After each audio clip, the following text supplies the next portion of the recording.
So, yung payong ni Trisha kasi naiwan niya sa AV Hall. Tapos, may nakita kaming lalaki na may hawak yung kapares na payong niya. Tapos, ayun na guys, nilapitan na niya. Yung sa may naka-red na banda. Tapos, ayun na banda guys. Sabi namin lapitan na niya kasi regalo yun sa kanya. Ayun. O, ayan. Ayan, bigay nyo na yan. Oh, di ba? Oh, ayan. Kami na talaga ang pinakamabait na kaibigan. Kapag hinayaan niya, Oo.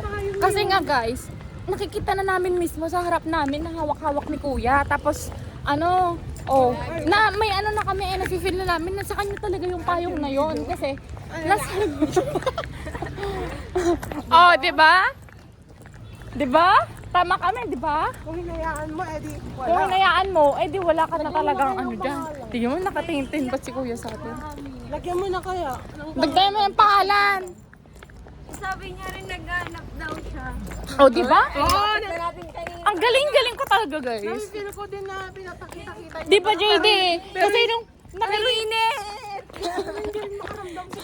Kaya nga, nilalapitan na nga natin siya, be. Nag-hesitate ako, pero nung nakita ko na nahirapan siya i-open, medyo nahirap na kasi i-open dito sa isang call niya.